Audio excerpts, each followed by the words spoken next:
एक 23 साल की लड़की जिसकी जॉब नौसेना में बतौर नर्स लग जाती है, वो खुशी खुशी दिल्ली से मुंबई की तरफ जाती है। और जैसे ही मुंबई स्टेशन पर वो अपना कदम रखती है, उसे नहीं पता होता उसके साथ क्या होने वाला है। एक च्यवनप्राश के डब्बे में से एक लड़का उसके ऊपर कुछ डालता है और डालने के बाद उसको जलन होने लगती है। तुरंत ही उसे हॉस्पिटल ले जाया जाता है। 1 महीने तक उस लड़की का इलाज चलता है। 1 महीने के बाद वो लड़की अपने प्राण त्याग देती है। और उससे पहले वो एक पत्र भी लिखती है और पत्र में वो यही लिखती है कि मेरे साथ में ऐसा करने वाला एक लड़का था जो च्यवनप्राश के डिब्बे में कुछ लेकर आया था और उस डिब्बे में पानी जैसा पदार्थ था, उसने मेरे ऊपर डाला। उसके बाद मुझे जलन होने लगती है। अब मेरे जो छोटे बहन भाई हैं उनकी रक्षा करने के लिए उनकी सिक्योरिटी बढ़ा देनी चाहिए, नहीं उनके साथ भी ऐसा हादसा हो सकता है। और दोस्तों, वो एक पत्र में नीचे एक लाइन और लिखती है। वो कहती है कि मैंने किसी का क्या बिगाड़ा था जो मेरे साथ में ऐसा किया जाता है। दोस्तों, इधर ये मामला कोर्ट में पहुंच जाता है और जो जज साहब होते हैं वो फैसला सुनाने से पहले एक बात और कहते हैं। वो कहते हैं कि अगर ये लड़की अपना चेहरा पहले देख लेती तो शायद ये 1 महीने तक जिंदा नहीं रह पाती। तो दोस्तों, उस लड़की के चेहरे में ऐसा क्या हो गया था, ऐसा क्या हुआ था उसके साथ में, जो लड़की अगर अपना चेहरा देख पाती तो 1 महीने पहले ही मर जाती। ये बात वहाँ के जज साहब ने कही थी। तो दोस्तों, पूरा मामला जानने के लिए वीडियो को जरा सा भी स्किप ना करें। जो हमारे चैनल के साथ नए हैं, कृपया करके हमारे पेज को फॉलो कर लीजिए और बेल आइकन को जरूर दबाइए। आइए दोस्तों, जानते हैं पूरा मामला क्या था। नमस्कार, जय हिंद। आप देख रहे हैं APH न्यूज़ राहुल रावत के साथ। तो दोस्तों, आज की जो मैं हकीकत की कहानी आपको बताने जा रहा हूं, दिल्ली में एक जगह पड़ती है नरेला। ये नरेला की ही हकीकत की कहानी है। यहाँ पर एक 23 साल की प्रीति राठी, जो कि बहुत ही खूबसूरत लड़की होती है और जिसकी जॉब नौसेना में मुंबई में लग जाती है बतौर नर्स। अब वो ये अपनी दिल्ली से चलकर मुंबई जाने के लिए तैयार हो जाती है और 1 मई 2013 को शाम को 3:40 पर हजरत निजामुद्दीन से एक रेल चलती है जो मुंबई के लिए जाती है, उसमें सवार हो जाती है। उसके साथ उसके पापा और उसकी मौसी भी होते हैं। वो आराम से बैठ जाते हैं, बातचीत करते हुए रास्ते में जा रहे हैं। अच्छे से उनका मन बना हुआ है कि बेटी को जॉब लगेगी। इधर बेटी का भी मन बहुत अच्छा है कि मुझे अच्छी जॉब मिल गई, मेरे सपने साकार हो गए। लेकिन उन्हें नहीं पता होता कि आगे चल के उनके साथ में होने वाला क्या है। दोस्तों, दिल्ली से ही एक लड़का उस ट्रेन में और सवार हो जाता है जो अपना चेहरा ढक कर रखता है और चेहरे पर नकाब लगा कर रखता है। वो कई बार उनके पास आने की कोशिश करता है, लेकिन ट्रेन में भीड़ इतनी ज़्यादा होने के कारण वो लड़का उनके पास नहीं पहुंच पाता। जैसे ही मुंबई स्टेशन आ जाता है, मुंबई स्टेशन पर वो अपना नीचे सामान लेकर उतरने लगते हैं। पहले पिताजी और मौसी और फिर बाद में वो लड़की प्रीति राठी उतर जाती है। उतरने के बाद जैसे ही स्टेशन पर आगे आगे चलने लगते हैं तो प्रीति राठी जब पहला कदम स्टेशन पर रखती है तो उनके मन में बहुत ही ज़्यादा ख्याल आने लगते हैं और वो लड़की ख्यालों में खो जाती है। अपनी मौसी और अपने पापा से थोड़ी डिस्टेंस उसकी बन जाती है। फिर उसे एकदम ध्यान आता है कि मैं उनसे पीछे रह गई हूँ। फिर वो अपने कदम धीरे धीरे तेजी के साथ बढ़ाने लगती है। तभी एक बैक साइड से उसके कंधे पर एक हाथ आता है और दूसरा हाथ तुरंत ही सामने एक च्यवनप्राश का डिब्बा दिखाई देता है। उस डब्बे का ढक्कन खुलता है और तुरंत ही पानी जैसा पदार्थ उसके चेहरे पर डाल दिया जाता है। इधर जो उसकी छींटें होती हैं वो आगे उसके पापा, उसकी मौसी और जो बगल में और भी लोग चले हुए थे उन पर भी पड़ जाती हैं और वो लड़का वहाँ से तुरंत ही फरार हो जाता है। दोस्तों, उस लड़की की चीख निकलने लगती है क्योंकि उसके चेहरे पर जलन होने लगती है। इधर जो मौसी होती है उसके भी हाथ पैर पर वो चीज़ टल जाती है और जिससे उसके हाथ पैरों में भी जलन होने लगती है। तुरंत ही उस लड़की को हॉस्पिटल में ले जाया जाता है और हॉस्पिटल में ले जाने के बाद जब उस लड़की की जांच पड़ताल होती है तो डॉक्टर साहब बताते हैं कि इस लड़की के ऊपर किसी ने तेजाब डाला है। अब जो घर वाले होते हैं उनकी हालत ख़राब हो जाती है। लड़की को नहीं बताया जाता कि तुम्हारे ऊपर तेजाब डाला गया, लेकिन जब डॉक्टर साहब चेकअप करते हैं तो उस लड़की की दोनों की दोनों आंखें ख़त्म हो जाती हैं। तेजाब की वजह से दोनों आंखें जल जाती हैं। अब धीरे धीरे उसके बॉडी के पार्ट भी गलने लगते हैं। उसे एक नहीं 3 हॉस्पिटलों में भर्ती कराया जाता है, जो मुंबई के बड़े से बड़े हॉस्पिटल होते हैं उनमें भर्ती कराया जाता है। लेकिन डे बाय डे उस लड़की की हालत बिगड़ने लगती है। इधर मामला सोशल मीडिया पर भी फैल जाता है, अखबारों में, टेलीविज़न के माध्यम से मामला चारों तरफ फैलने लगता है और मामले को लोग इस तरह लेने लगते हैं कि एक लड़की जो दिल्ली से चलकर मुंबई आती है और उसके ऊपर कोई लड़का तेजाब डाल देता है। इधर पुलिस भी हरकत में आ जाती है और पुलिस जांच पड़ताल में लग जाती है, लेकिन पुलिस को कुछ भी हासिल नहीं हो पाता। अब पुलिस लगातार जांच पड़ताल में लगी हुई है। इधर घर वालों को कोई ध्यान नहीं है, वो अपनी लड़की की सलामती के लिए दुआ कर रहे हैं और बदल रहे हैं तो हॉस्पिटल बदल रहे हैं, लेकिन कोई भी डॉक्टर उनको ऐसा आश्वासन नहीं दे पाता कि आपकी लड़की बच जाएगी या इसकी आंखें वापस आ जाएंगी।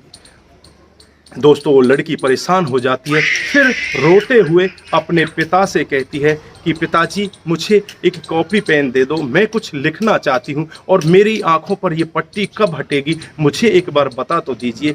वो बेटी को पिता रोते हुए कहता है कि बेटी जल्द ही तेरी आंखों से ये पट्टी हटा दी जाएगी, जल्द तू ठीक हो जाएगी, तुझे टेंशन लेने की ज़रूरत नहीं है, अभी तेरा पिता जिंदा है, तू घबरा मत बेटी, तू बहुत जल्दी ठीक हो जाएगी। बेटी को सांत्वना देते हुए पिता की आंखें भी नम हो जाती हैं और जब बेटी एक पत्र लेती है और उस पत्र में लिखती है कि मेरे साथ मेरे पीछे से एक लड़का आता है और मेरे कंधे पर हाथ रखता है, कंधे पर हाथ रखने के बाद एक च्यवनप्राश का डिब्बा निकालता है और डिब्बे से कुछ पानी जैसा पदार्थ मेरे ऊपर डालता है, उसके बाद मुझे नहीं पता होता कि मेरे साथ में क्या हुआ, मेरे पूरे शरीर में जलन होने लगती है।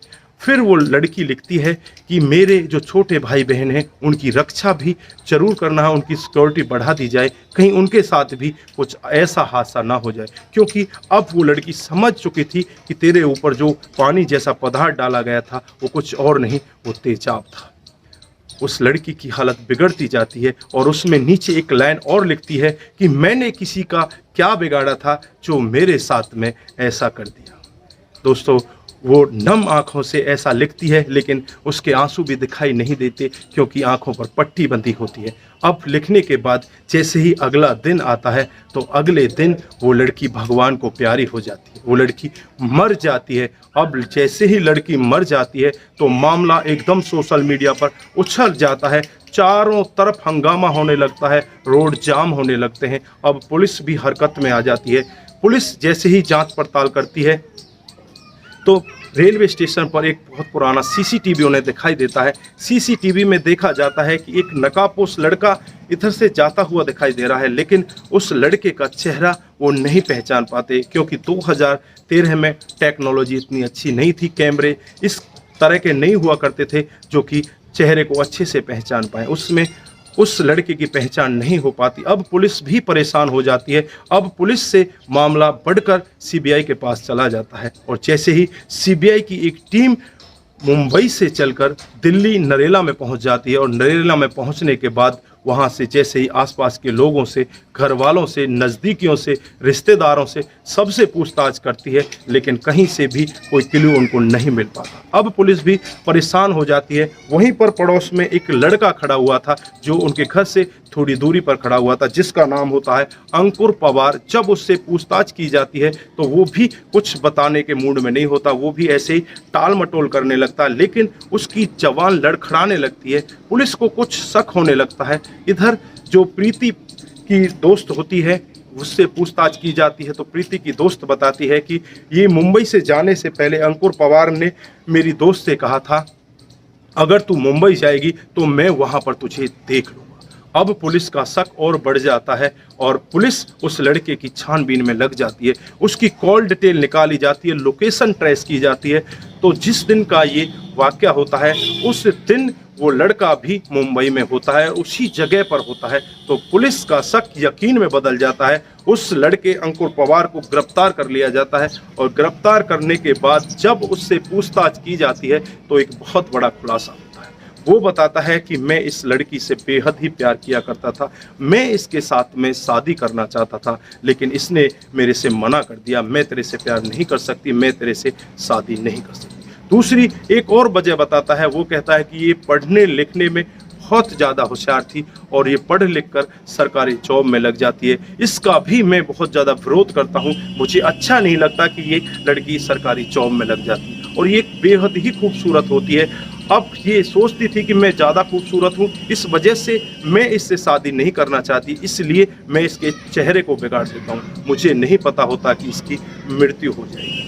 दोस्तों, अब पुलिस इस लड़के को गिरफ्तार करके तमाम इसके खिलाफ धाराएं लगा देती है और इसे जेल में भेज देती है। इससे पहले पुलिस एक लड़के को और गिरफ्तार करती है, फिर उसकी डिटेल खंगाली जाती है तो जांच पड़ताल में पता चलता है कि वो लड़का उस दिन मुंबई में था ही नहीं, इसलिए उस लड़के को छोड़ दिया जाता है। अब ये मामला कोर्ट में पहुंच जाता है और जज साहब के पास पहुंचने के बाद जज साहब भी इस पर सख्त प्रतिक्रिया दिखाते हुए इसको आगे बढ़ाते हैं और उस लड़के को सजाए मौत यानी कि फांसी की सजा दे देते हैं।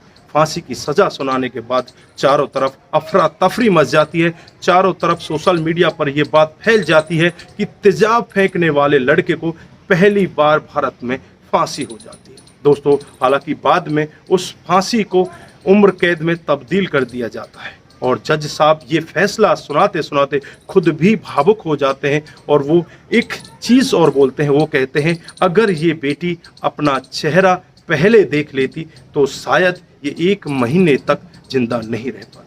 दोस्तों, उस लड़की का चेहरा इतनी बुरी तरह से बिगड़ा हुआ था कि अगर कोई भी उस लड़की के चेहरे को देखता तो उसकी आंखों में भी आंसू आ जाते। कई बार तो लोग उस चेहरे को देखकर डर भी जाते क्योंकि पूरा शरीर उसका डैमेज हो चुका था, एक एक पार्ट धीरे धीरे गल रहा था और वो लड़की लगातार 1 महीने तक ये दर्द सहती रहती है और 1 महीने के बाद वो लड़की अपना दम तोड़ देती है। इस बीच में उस लड़की को 3-4 हॉस्पिटलों में बदला जाता है, लेकिन किसी से कहीं से कोई आशा नहीं दिखाई देती।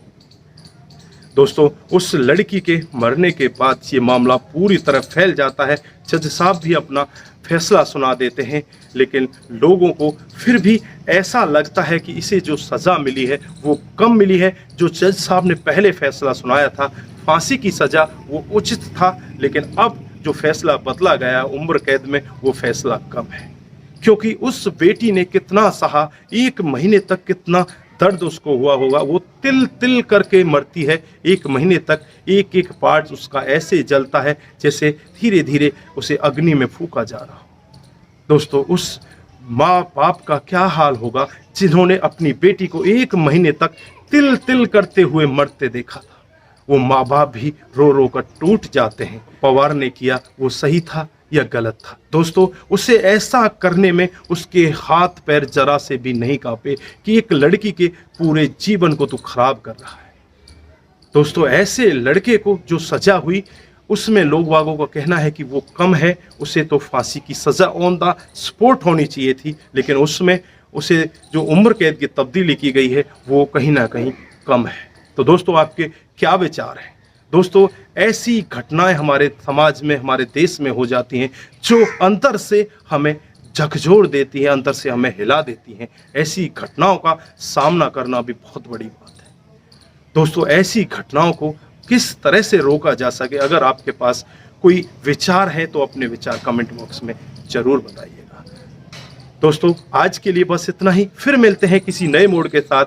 तो दोस्तों, आज आपसे एक और हमारी छोटी सी अपील है, अगर आपको हमारी वीडियोज़ जरा सी भी अच्छी लगती हैं, जरा सी भी आपको प्रभावित करती हैं, तो दोस्तों के साथ ज़रूर शेयर करके जाइए। दोस्तों, जो हमारे चैनल के साथ नए हैं, कृपया करके हमारे चैनल को फॉलो कर लीजिए और दोस्तों के साथ शेयर ज़रूर कीजिए। दोस्तों, आपका एक शेयर हमें आगे बढ़ाएगा और हम आगे तत्पर आपके लिए हमेशा तैयार रहेंगे और ऐसी ही कहानियाँ जो हमारे समाज में हकीकत में हो रही हैं उनको आपके सामने आगे मैं लाता रहूँगा। दोस्तों, आप जहाँ भी रहें सतर्क रहें, सावधान रहें और ऐसे क्राइम को अपने आसपास ना होने दें। नमस्कार, जय हिंद, जय भारत।